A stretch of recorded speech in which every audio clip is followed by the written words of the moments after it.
Reviews అయితే మనం అందరం కూడా చేసుకున్నాం. డీజీపీ ఆఫీస్లో 2 times, అదేవిధంగా ఫినాన్స్ డిపార్ట్మెంట్ వాళ్ళతో కూడా అంటే ఎంతవరకు ఫండ్ ఉంది, దాన్ని ఎలా యూటిలైజ్ చేసుకోవాలి, ఇంకా మన వెల్ఫేర్ ఎలా ఇవ్వాలన్న ఉద్దేశం మీద కూడా ఫినాన్స్ డిపార్ట్మెంట్ వాళ్ళతో కూడా మాట్లాడడం జరిగింది. అయితే ఫస్ట్ టైం నేను as a home minister review కూడా చేసుకొని ఈరోజు అందరూ ఎస్పీస్ని కూడా వీడియో కాన్ఫరెన్స్లో తీసుకొని ఈరోజు మీటింగ్ పెట్టడం జరిగింది.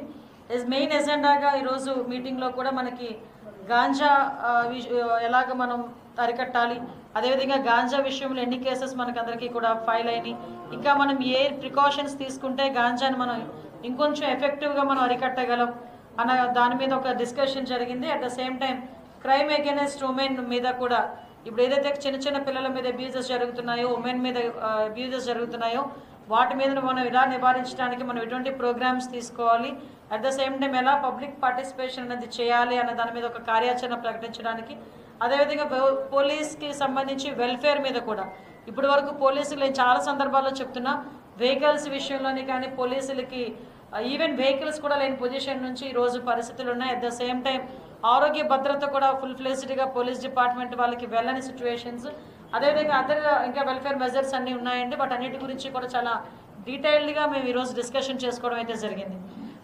డిస్కషన్ చేసుకున్న ప్రతిసారి కూడా ఏదైతే మనకి పోలీస్ డిపార్ట్మెంట్ ఇన్వెస్టిగేషన్కి సంబంధించి ఇంతకు ముందున్న టూల్స్ ఈరోజు లేకపోవటం ఒక ఎత్తు, గాంజా విషయంలోని విచ్చలవిడితనం పెరిగిపోయి ఏ క్రైమ్ జరిగినా కూడా దాని వెనకాతల గాంజా అన్నది బేస్ అయిపోవటం అనేది మనందరం కూడా చూస్తున్నాం. ఫర్ ఎగ్జాంపుల్ మొన్న వినుకొండలో హత్య జరిగినా, రేపొద్దున అమ్మాయిల మీద ఏదైనా అఘాయిత్యాలు జరిగినా, చిన్న చిన్న పిల్లల మీద అబ్యూజింగ్స్ జరిగినా, రేప్ అటెంప్ట్స్ జరిగినా వీటన్నిటికీ కారణం ఏంటంటే ఒక కల్తీ మద్యం కానీ, లేదు అనుకుంటే దాని మీద ఎక్కువగా ఉన్నది డ్రగ్స్ కానీ గంజాయి కానీ. ఎస్పెషల్లీ మన 5 జిల్లాల్లోని కూడా విపరీతంగా గాంజా అక్కడ పెంచడం అనేది లాస్ట్ 5 yearsలో జరగడం, మళ్ళీ దాన్ని ఇప్పుడు అరికట్టడానికి కనీసం ఆ టైంలో మీకు అప్పుడు కూడా చెప్పాను, మళ్ళీ ఇప్పుడు చెప్తున్నా, మన ఏఎస్ఆర్ జిల్లా నుంచి ఇక్కడ కిందకి వచ్చే రూట్స్లో చాలా రూట్స్ ఉన్నా కూడా కేవలం మొక్కుబడిగా ఒక 3 చెక్ పోస్టులు మాత్రమే పెట్టి ఆ రోజు కూడా రవాణాకి ఇంచుమించుగా కొంతమంది రాజకీయ నాయకుల ప్రోద్బలంతో అది వ్యాపారమే సాగింది. ఇప్పుడు దాన్ని బేస్ చేసుకుని అటువంటివి ఏమీ జరగకుండా చూసుకునే దానికి శ్రీకాకుళం నుంచి మెయిన్గా ఈ 5 జిల్లాలని కాన్సన్ట్రేట్ చేసి శ్రీకాకుళం, విజయనగరం, విశాఖపట్నం, అనకాపల్లి, ఏఎస్ఆర్తో పాటు మన్యం కూడా యాడ్ చేసి ఎక్కడ కూడా ఈ కల్టివేషన్ అనేది జరగకుండా చూసుకునే దానికి డ్రోన్ సిస్టమ్స్, అదేవిధంగా శాటిలైట్ ఇమేజెస్ క్యాప్చర్ చేయడానికి, అదేవిధంగా ట్రాన్స్పోర్టేషన్ ఎక్కడ కూడా ఎక్కువగా ట్రాన్స్పోర్టేషన్ జరగకుండా అరికట్టడానికి చెక్ పోస్టులు పెట్టడం కానీ, చెక్ పోస్టుల దగ్గర సీసీ క్యామ్స్ పెట్టడం కానీ, దాని కమాండ్ కంట్రోల్ రూమ్స్ ఏర్పాటు చేసుకోవడం కానీ, వీటన్నిటి మీద కూడా ఒక సిస్టమేటిక్గా ప్రణాళికాబద్ధంగా ముందుకెళ్తున్నాం. అట్ ద సేమ్ టైం మీ అందరికీ తెలిసిందే లాస్ట్ క్యాబినెట్లో ఒకసారి డిస్కస్ చేసుకొని ఎస్పెషల్లీ గాంజా నివారణ గురించి ఒక సబ్ కమిటీనే ఏర్పాటు చేసిన పరిస్థితి కూడా మనందరం కూడా చూసుకున్నాం. ఆ సబ్ కమిటీలో ఎడ్యుకేషన్ డిపార్ట్మెంట్, అదేవిధంగా excise department, tribal welfare department, health department and home department కలిపి ఒక సబ్ కమిటీ కూడా ఏర్పాటు చేసుకున్న. సబ్ కమిటీలోని కొన్ని డెసిషన్స్ తీసుకొని ఈ నార్కోటిక్ టాస్క్ ఫోర్స్ అన్నది స్పెషల్గా ఒక ఇంతకు ముందు మనకి సెబ్లో ఉండేది నార్కోటిక్ అన్నది, దీన్ని మళ్ళీ సెపరేట్ చేసి ఏదైతే తెలంగాణలో ఎలాగైతే ఉందో సేమ్ యాస్టీస్ టాస్క్ ఫోర్స్ని కూడా ఇక్కడ ఏర్పాటు చేసుకొని దానికి సెపరేట్గా ఒక మెన్ను కూడా మనం అలోకేట్ చేసి దానికి ఒక ఎస్పీ లెవెల్ వ్యక్తిని కూడా అలోకేట్ చేయడానికి అందరం కూడా ఒక సిస్టమేటిక్ ఒక ప్రణాళిక అయితే సిద్ధమవుతుంది. అది యాజ్ ఎర్లీ యాజ్ పాసిబుల్ మనకి దీనికి వస్తుందండి, రన్నింగ్లో కూడా వస్తుంది. At the same time already told free number కూడా వచ్చింది.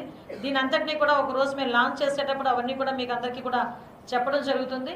అదేవిధంగా లాస్ట్ టైం ఏదైతే మేము ఉన్నామో దాని మీద కూడా ఈ గంజా ఎక్కడైతే మనకి పట్టుకొని అంటే వాళ్ళ దగ్గర ఉన్న ఇన్ఫర్మేషన్ ఇస్తారో వాళ్ళకి కూడా ఒక ప్రైజ్ మనీ గురించి కూడా ఇదంతా డీటెయిల్డ్గా ఒక సిస్టమేటిక్గా ఏదో ఈరోజు చెప్పామో రేపు ఇచ్చేయాలనేది కూడా చూస్తున్నాం.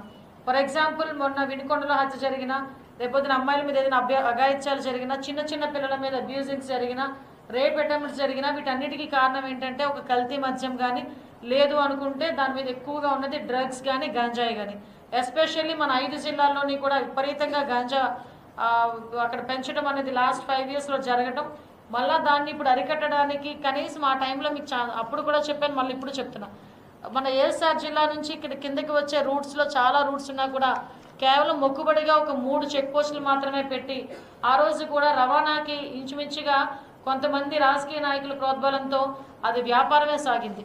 ఇప్పుడు దాన్ని బేస్ చేసుకుని అటువంటివి ఏమీ జరగకుండా చూసుకునే దానికి శ్రీకాకుళం నుంచి మెయిన్గా ఈ 5 జిల్లాలని కాన్సన్ట్రేట్ చేసి శ్రీకాకుళం, విజయనగరం, విశాఖపట్నం, అనకాపల్లి, ఏఎస్ఆర్తో పాటు మన్యం కూడా యాడ్ చేసి ఎక్కడ కూడా ఈ కల్టివేషన్ అనేది జరగకుండా చూసుకునే దానికి డ్రోన్ సిస్టమ్స్, అదేవిధంగా శాటిలైట్ ఇమేజెస్ క్యాప్చర్ చేయడానికి, అదేవిధంగా ట్రాన్స్పోర్టేషన్ ఎక్కడ కూడా ఎక్కువగా ట్రాన్స్పోర్టేషన్ జరగకుండా అరికట్టడానికి చెక్ పోస్టులు పెట్టడం కానీ, చెక్ పోస్టుల దగ్గర సీసీ క్యామ్స్ పెట్టడం కానీ, దాని కమాండ్ కంట్రోల్ రూమ్స్ ఏర్పాటు చేసుకోవడం కానీ, వీటన్నిటి మీద కూడా ఒక సిస్టమేటిక్గా ప్రణాళికాబద్ధంగా ముందుకెళ్తున్నాం.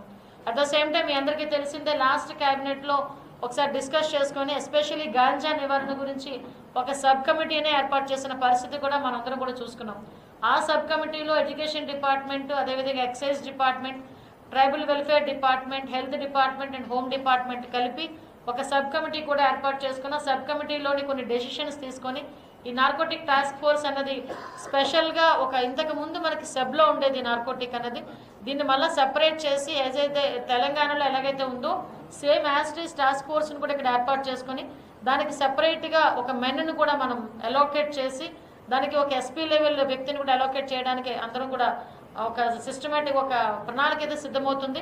అది యాజ్ ఎర్లీ యాజ్ పాసిబుల్ మనకి దీనికి వస్తుందండి, రన్నింగ్లో కూడా వస్తుంది. At the same time already told free number కూడా వచ్చింది. దీని అంతటినీ కూడా ఒక రోజు మేము లాంచ్ చేసేటప్పుడు అవన్నీ కూడా మీకు అందరికీ కూడా చెప్పడం జరుగుతుంది. అదేవిధంగా లాస్ట్ టైం ఏదైతే మేము ఉన్నామో దాని మీద కూడా ఈ గంజా ఎక్కడైతే మనకి పట్టుకొని అంటే వాళ్ళ దగ్గర ఉన్న ఇన్ఫర్మేషన్ ఇస్తారో వాళ్ళకి కూడా ఒక ప్రైజ్ మనీ గురించి కూడా ఇదంతా డీటెయిల్డ్గా ఒక సిస్టమేటిక్గా ఏదో ఈరోజు చెప్పామో రేపు ఇచ్చేయాలనేది కాకుండా దీన్ని ఒక పక్కా ప్రణాళికతో ఏర్పాటు చేసుకున్నాం. దీన్ని as L as possible with in 1 వీక్లో మీ అందరి ముందుకి కూడా తీసుకుని వస్తాం. అట్ ద సేమ్ టైం ఇవే కాకుండా చెక్ పోస్టులు నిర్మాణం కానీ ఎస్పెషల్లీ మేము ఒక ప్రణాళిక కూడా సిద్ధం చేసుకున్నాం. అన్ని జిల్లాల్లోని కూడా ఒక అవేర్నెస్ క్యాంప్స్, ఒక ఫాస్ట్ మనకి ఒక స్పెషల్ డ్రైవ్ ఏర్పాటు చేసుకుంటున్నాం. ఒక స్పెషల్ డ్రైవ్ కూడా women and child welfare, at the same time education department, home department కలిపి ఒక స్పెషల్ డ్రైవ్ కూడా ఏర్పాటు చేసుకుంటున్నాం. నాయుడు గారు అదేవిధంగా పవన్ కళ్యాణ్ గారు దీని మీద స్పెషల్గా ఫోకస్ కూడా పెట్టున్నాం. కాబట్టి పర్టికులర్గా ఇన్నిసార్లు మేము దీని మీద రివ్యూస్ చేసుకోవడం కానీ దీని మీద పర్టికులర్గా ఆఫీసర్స్తో మాట్లాడడం కానీ జరుగుతుంది. మేము కూడా ఎవ్రీ వీక్ ఒక డిస్ట్రిక్ట్ విజిట్ కూడా నేను కూడా డిస్ట్రిక్ట్ విజిట్ కూడా వెళ్తానండి. అదే సేమ్ టైం నేను ఏమంటానంటే పోలీస్ డిపార్ట్మెంట్ వాళ్ళు ఎంత పని చేయాలి అని మనం ముందుకు తోసినా వాళ్ళకి కావాల్సిన ఫెసిలిటీస్ మినిమం మీకు